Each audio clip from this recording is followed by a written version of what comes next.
Picture a skillet of creamy beef stroganoff. Tender beef and mushrooms in sour cream sauce. Imagine a tuna noodle casserole. Golden breadcrumbs bubbling on top. Or the sweet scent of ham baked with caramelized sweet potatoes, filling the house with comfort. In the 1950s and 1960s, these suppers weren't just recipes, they were family traditions. Most have vanished from our tables, but their memory still lingers. Before we shift into gear, do us a favor and hit that like button and subscribe, it really helps the channel grow. Today we take a look at 10 forgotten Betty Crocker suppers from the 1950s and 1960s. Coming in at number 10 is shepherd's pie deluxe. In 1955, Betty Crocker elevated a humble meat and potato supper into something that looked refined enough for company. At a time when ground beef was affordable and filling, this recipe gave families a way to serve comfort food with a touch of elegance. The dish began with ground beef browned alongside onions, then seasoned with Worcestershire sauce, fresh thyme, and just enough tomato paste for depth. A colorful layer of peas, carrots, and corn was added before everything was topped with creamy mashed potatoes enriched with butter and cream cheese. Betty's instructions even suggested using a fork to create ridges across the potato topping, which baked into a golden, decorative crust. In the 1950s, this hearty casserole could feed a family of 8 for around $3 total. Today, a single serving of shepherd's pie at a gastropub might cost $18 to $21. Mrs. O'Brien often brought hers to church socials, where guests said it looked like something served in a fine hotel. It was proof that with the right recipe, even comfort food could feel elegant. Coming in at number 9 is beef stew casserole. In 1956, Betty Crocker gave a classic beef stew a twist that turned it into a one-dish wonder. Families loved it because it was hearty enough to satisfy everyone at the table, yet simple enough to prepare on a busy weeknight. The base was a traditional stew, chunks of beef browned for rich flavor, then simmered with carrots, potatoes, celery, and onions in a savory brown gravy. What made this recipe special was the topping. Spoonfuls of biscuit dough placed right over the bubbling stew before it went into the oven. As it baked, the biscuits puffed up golden and crisp, while their bottoms absorbed the flavorful gravy, creating a perfect balance of bread and stew in every bite. Back in the mid-1950s, this casserole cost around $1.50 to feed a family of 6. Today, a beef and biscuit bake at a farmhouse-style restaurant might cost $18 to $20 per plate. Mrs. Jenkins served hers every Wednesday at the local boarding house, and traveling salesmen would adjust their routes just to be in town for her famous stew supper. Coming in at number 8 is ham and scalloped potatoes. In 1954, this dish became the centerpiece of countless Sunday dinners, when 3 generations of a family might gather around one table. It was simple, comforting, and elegant all at once, making it one of Betty Crocker's most beloved casseroles. Thin slices of potato were layered neatly with diced ham, each row topped with a homemade cheese sauce made from butter, flour, milk, and sharp cheddar. The slow baking allowed the potatoes to become creamy and tender, while the ham infused its smoky flavor throughout the dish. The final touch was a sprinkle of paprika on top, which baked into a golden crust that looked as beautiful as it tasted. In the 1950s, this family-sized casserole could be prepared for around $2 and feed 6 to 8 people. Today, a ham and potato gratin at a comfort food restaurant might cost $16 to $18 per serving. Mrs. O'Sullivan proudly served hers to her large Irish-American family, saying it turned any ordinary Sunday into a celebration. For many, this dish wasn't just supper, it was tradition. Coming in at number 7 is pork and bean casserole. In 1956, this dish was the pride of countless Sunday suppers, when humble canned beans were transformed into something hearty enough to impress even the preacher. At a time when budgets were tight, Betty Crocker's recipe showed families how to turn pantry staples into a dish that tasted like it had simmered all day. The base was baked beans straight from the can. But the magic happened in the layering. Strips of bacon, diced onions, and slices of salt pork were tucked between the beans. Then everything was topped with a glaze of brown sugar, mustard, and tomato sauce. As it baked slowly in the oven, the flavors mingled into a sweet and savory masterpiece, with the bacon crisping just enough to perfume the entire kitchen. Back in the mid-1950s, this casserole cost under $1 to prepare for a family. Today, a similar baked bean and pork dish at a barbecue restaurant could cost $12 to $15 per plate. Mrs. Williams at First Baptist Church swore her version could make even the most refined lady lick her spoon clean at the annual church social. Coming in at number 6 is beef and macaroni bake. In 1955, Betty Crocker's test kitchen in Minneapolis perfected this recipe that became a church potluck favorite across the country. It was a dish designed to stretch simple ingredients into something hearty enough for an entire community gathering.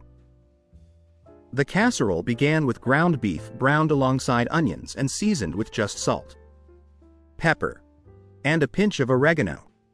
Cooked elbow macaroni was layered with the beef mixture and a rich tomato sauce made from scratch, then topped with sharp cheddar cheese.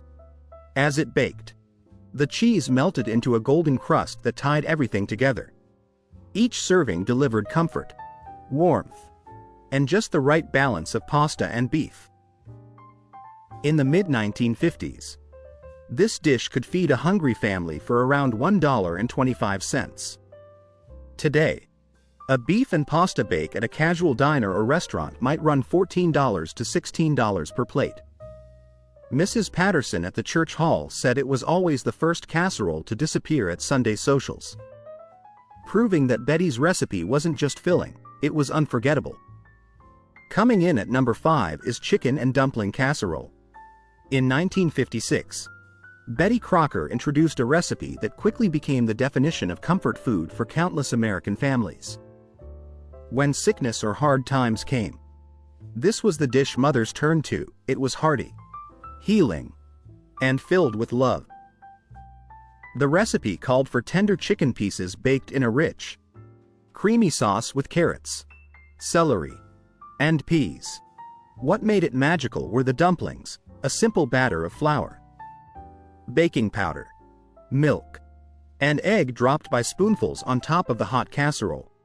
As it baked, the dumplings steamed into soft, pillowy clouds that practically melted in your mouth, soaking up the creamy chicken filling below. In the mid-1950s, this meal could feed a family of 6 to 8 for under $2. Today, a similar chicken and dumpling bake at a Southern-style restaurant could cost $20 to $22 per serving. Dr. Peterson even claimed the dish had healing powers when his wife made it during his bout with pneumonia. For many, it wasn't just supper, it was medicine for both body and soul. Coming in at number 4 is ham and sweet potato bake. In 1957, this dish was a Sunday dinner staple that filled homes with an aroma both sweet and savory. Families often made it after the holidays, when leftover ham needed a creative twist, and Betty Crocker's recipe turned it into something truly memorable. Thick slices of ham were layered with rounds of sweet potatoes, then baked in a glaze of brown sugar, butter, and just a touch of orange juice. The magic happened in the slow baking. The ham juices mingled with the sugars from the sweet potatoes to create a caramelized glaze that was both rich and comforting.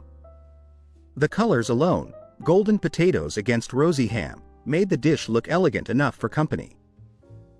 Back then, this meal could feed a whole family for under $2.50. Today, a glazed ham and sweet potato entree at a casual restaurant might cost $18 to $20 per serving. Reverend Williams even joked that the dish was heaven sent, while church potlucks always saw empty plates when Mrs. Davis brought hers. It was more than food, it was a celebration of family and fellowship.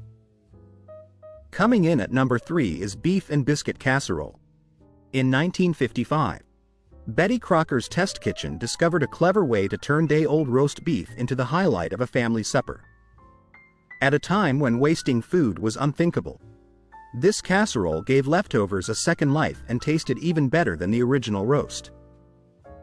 The dish began with chunks of tender beef, carrots, celery, and onions simmered in a rich brown gravy. What set it apart was the topping. Spoonfuls of biscuit dough dropped right over the hot mixture. As it baked, the biscuits puffed up golden, their bottoms soaking in the savory gravy while the tops stayed fluffy and light. Each bite was the perfect balance of hearty stew and warm bread. Back in the 1950s, this dish fed a hungry family for less than $1. Today, comfort food restaurants charge $16 to $18 for a beef and biscuit bake that tries to recapture the same magic. Mrs. Patterson on Elm Street said her husband never guessed it started with leftovers, because it tasted like something that had simmered all day. Coming in at number 2 is chicken a la king in pastry shells. In 1952, this elegant dish was the pride of many American households, turning simple leftovers into something that looked straight out of a hotel dining room. At a time when thrift mattered, mothers found ways to make a few pieces of chicken feel like a feast. The recipe called for diced chicken breast, colorful bell peppers, mushrooms, and green peas, all simmered in a velvety white sauce made from scratch. The magic happened when the creamy mixture was ladled into golden puff pastry shells, which Betty Crocker taught home cooks to perfect right in their ovens. Just a dash of paprika and a splash of sherry gave the dish its restaurant-worthy touch. Back then, a family could serve this impressive supper for under $2, enough to feed 6 to 8 people.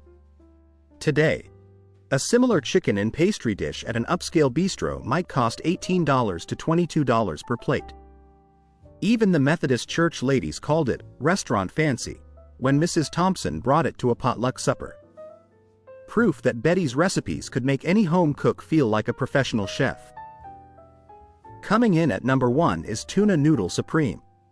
In 1958, this dish became a household favorite across America. When families leaned on pantry staples to stretch every dollar, Betty Crocker's recipe transformed a simple can of tuna into something special enough for Sunday supper. It called for wide egg noodles, solid white tuna, cream of mushroom soup, and frozen peas, all crowned with a topping of buttered breadcrumbs. The secret was a splash of lemon juice that brightened every bite. Mothers would cook the noodles just shy of tender, combine everything in a buttered casserole dish, and bake it until the edges turned golden while the center stayed creamy. Back then, this bubbling dish fed 8 people for less than $1.50. Today, a similar tuna casserole at a mid-range restaurant could easily set you back $15 or more per serving. For families in the 50s, it wasn't just affordable, it was comforting, practical, and something everyone could gather around the table to enjoy. So, which of these 10 forgotten Betty Crocker suppers do you remember most? Maybe it was the bubbling tuna noodle casserole, or perhaps a comforting shepherd's pie that brought everyone around the table. These meals were more than recipes, they were traditions that shaped family life in mid-century America. We'd love to hear your memories. So drop a comment below and share your favorite. And if you enjoyed this nostalgic trip back in time, don't forget to like this video, subscribe to the channel, and join us for more journeys into vintage American kitchens.